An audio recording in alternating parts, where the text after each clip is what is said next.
Coach Jeff Sparks here, Northridge track and field boys and girls head coach. We're looking forward to a great 2024 outdoor season. We finished up last year. The girls finished as runners-up in the state, brought home a red map. We really enjoyed that. And the guys finished third. We brought home the invisible trophy, as we talk about. But we are currently about 2 weeks away from the end of the indoor season. The guys are currently ranked number 1, and the girls are ranked number 4. So we're looking forward to finishing up the indoor season, getting into the outdoor season. These two young people that I have with me, William Num Num, is a pole vaulter, 2023 6A state champion, and he's broken the school record in the decathlon last year twice. He has our school record. He's also the number 1 returning pole vaulter for this year, naturally, and looking to do that, but he's the number 1 indoor vaulter as well. He's quite the multi-athlete. Not that the decathlon is 10 events, and we do that at the end of the regular season. We do have a state championship before that, and then they have some summer competitions on their own. He has finished third last year at the state decathlon, where he set a school record, then went this summer, competed in the national decathlon, Adidas, and finished 6th there. He was just a sophomore then, so big things for him starting out this junior season, looking for some great things. This young lady is Maya Hall. Maya is returning. She finished, I don't know, I put that down there. She was a medalist in the discus. She finished 3rd last year. She is the number 1 6A discus thrower returning this year, and we're looking for some great things. She is currently ranked 6th all time on the Northridge. I'm sorry, 5th all time on the Northridge discus rankings, and she's pretty good. We think that she's going to break the school record this year. Her practices have been leading that way. She's throwing over some other markers that we have out there. Our best thrower ever to come through Northridge, Era Horton, and she is the strength conditioning coach at Bryant. And second best is India Somerville, and she is the throws coach at Central High School. So I'm feeling pretty good. Got some of those older throwers around us, trying to spread it all around the Tuscaloosa City schools. And mine's a pretty celebrated javelin thrower as well. She was 5th last year. She is the number 3 returning 6A javelin thrower and 6th on the all-time list. She might have one teammate in her well, Ella Chrissy. She's a state champion last year, and she's just a little bit out in front of her and might be in her way. Maybe Maya will push her to the side and move forward. But I'm looking for great things out of both of these athletes this season and our teams. I think both the boys and the girls teams outdoors will finish in the top 5. So we'll have to go from there. But as always, we're going to have a great outdoor season, trying to build the program and have some Jaguar pride. Coach Sparks, what is something that you stick by while coaching? One more time, sorry. What is something that you stick by while coaching? I think the biggest thing is a great indicator, and these guys will tell you, I look for it, is that we have to figure out every day how to get something out of that day. It doesn't matter, rain, sleet, snow. We have to figure out, I don't care if it's cold. I put on the workout. I know it's still cold outside, after 2 or 3 days. I said, but they're still having the state indoor meet on February the 2nd. So I just think that I just try to tell them we have to get something, whether it's my 2 sons are in the program or any of our ladies and gentlemen. I mean, if it's pouring down rain, we're going in the weight room. We're going to figure out how to jog, stretch, stride, drill, stretch, bounding drills. We have all the equipment we need, supplied by the Tuscaloosa City Schools and by our affordable by our program to do everything. So we're not going to leave any day unturned unless they make that famous statement, and all after-school activities are canceled, and then we don't go. So, but if we don't hear that, we're going, and we're rolling in there every chance we get, make the most of each day.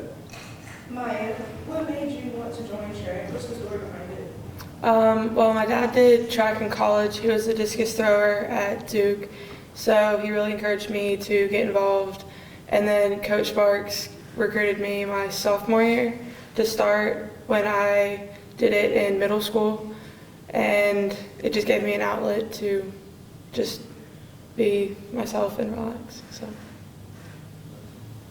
All right. Coach Sparks, what are your expectations now and some of your future expectations that you'll implement for your athletes to further grow their talents? Yeah, I mean, it's tough, you know. I'm not a Nostradamus. I can't see too far into the future. And you look at the people that you have on the team. We're going to have about 120 plus kids out this year. Just looking at the outdoor roster the other day, but we're going to lose about 35 seniors.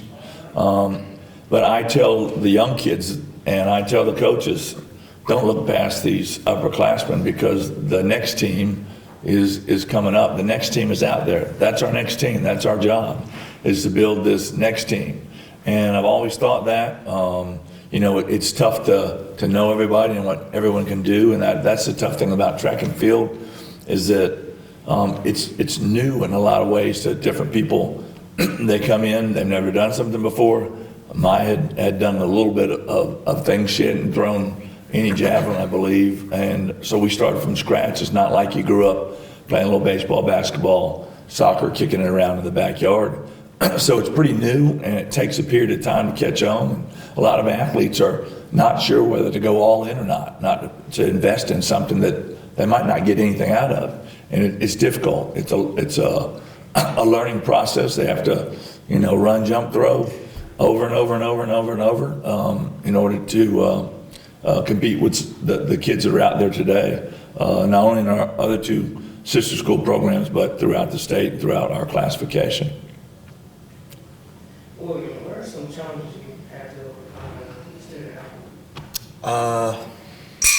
So one of the biggest challenges is trying to stay consistent throughout the season, and for my event, pole vault, it's a very technical sport, so number one thing is trying to stay consistent throughout all your jumps and throughout all the meets. Another thing is obviously the weather. You know, we're expected to practice every single day, and you know, it gets hard sometimes. So. Maya, how do you stay motivated during the off-season and preseason? Definitely like Coach Sparks' encouragement, my parents' encouragement, just the drive to do better every day, the school record being pretty close to my current ranges and my practice ranges being better. So definitely the encouragement of going forward in college doing this and just being a better version of myself every day. Coach Sparks, was your first ever love of track? Did you ever like track at first, or was it something you have to really go on to? Oh man, I think it came from failure in baseball. About 10 years old, I couldn't work my way out of a wet paper bag. I had baseball, and my mom was trying to find something for me to do, and we went from baseball to track, and I went to my very first track meet, and I jumped, and I'm dating myself here. Way back in the day, we actually jumped into sawdust. There was no foam pit there. Jumped over the bar, and I went to my first meet. I jumped like 4.7. I mean, I know exactly what it was. When I got back to the Y, though, the director, and so having people involved in my life, you know, encouraging me, but director said, well, how'd you do, Sparks? I said, well, I jumped 7.4. He said, no, you didn't. No, you didn't. I said, yes, I did. Yes, I did. I jumped 7.4. I got first place. He goes, you sure about that? He goes, 7.4 is the men's world record. I go, oh, he goes, you mean 4.7? I go, yes, sir, yes, sir, yes, sir. And so, but I mean, you know, just the fact that we were talking about it was good, but I was lucky. I had some success in that early on.